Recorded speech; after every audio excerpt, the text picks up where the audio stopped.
definición y utilidad de la historia. En esta unidad 1 estudiaremos la definición y utilidad de la historia, así como la periodización histórica tradicional. Además destacaremos algunas de las clasificaciones de las fuentes históricas. La palabra historia etimológicamente proviene del griego y significa investigar. Comúnmente se define a la historia como la narración de los sucesos del pasado de la humanidad.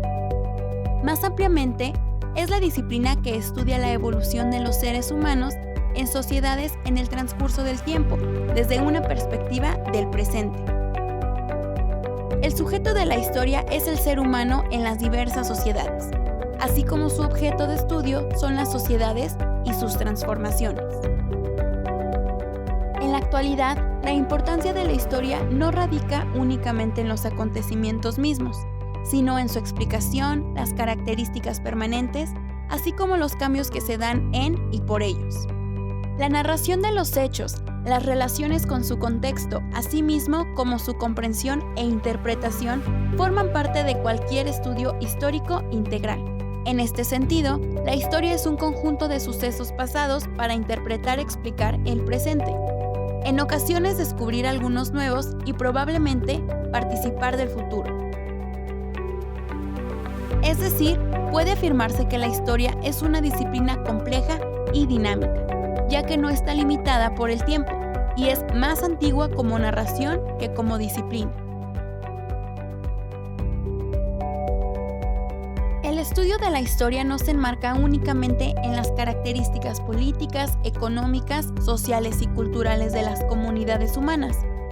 Acude ampliamente al auxilio de otras ciencias y disciplinas, lo que le proporciona a la historia un carácter analítico y crítico, que la convierte en una herramienta básica para la interpretación y reflexión integrales de la evolución de las acciones y pensamientos humanos. Comprender es imposible sin conocer. La historia debe enseñarnos en primer lugar a leer un periódico.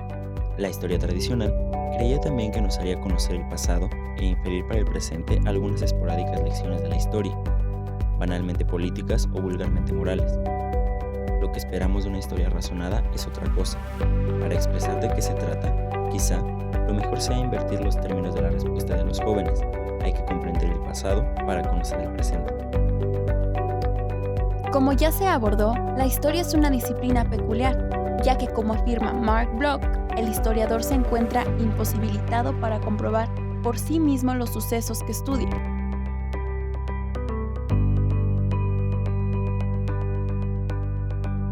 En consecuencia, debe recurrir a los testimonios, los cuales pueden ser documentos escritos, vestigios o restos materiales, así como narraciones orales. Las fuentes de la historia son la materia prima del historiador, ya que con ellas reconstruye, analiza e interpreta los hechos pasados. Porque si bien el pasado no puede modificarse, el conocimiento del mismo sí se transforma y perfecciona. En otras palabras, de manera contraria a lo que sucede con los hechos del presente, el conocimiento del pasado necesariamente es indirecto. Existen diversos criterios para clasificar las fuentes históricas. Por ejemplo, uno de ellas las clasifica en directas, primarias, e indirectas, interpretadas. Otro las divide en escritas, materiales y gráficas. Por otro lado, la historia como disciplina social se apoya en otras ciencias que utiliza para recrear un hecho, de tal forma que la información histórica se organiza y esquematiza. El tiempo histórico se refiere al contexto en el que suceden los diversos fenómenos sociales y a través de él pueden detectarse más fácilmente los procesos de cambio social, pero también lo que no cambia en el devenir histórico, es decir, la continuidad. Cualquier suceso puede reconstruirse y ubicarse en el espacio, geografía, y en el tiempo, cronología. La cronología es la disciplina que sirve para determinar la fecha y el orden de los acontecimientos históricos, por lo que forma parte de la historia misma. Dada la amplitud de los hechos acontecidos a lo largo de la historia de la humanidad, tiende a dividirse en periodos, épocas o edades. Esta clasificación permite llevar un orden cronológico de tales acontecimientos.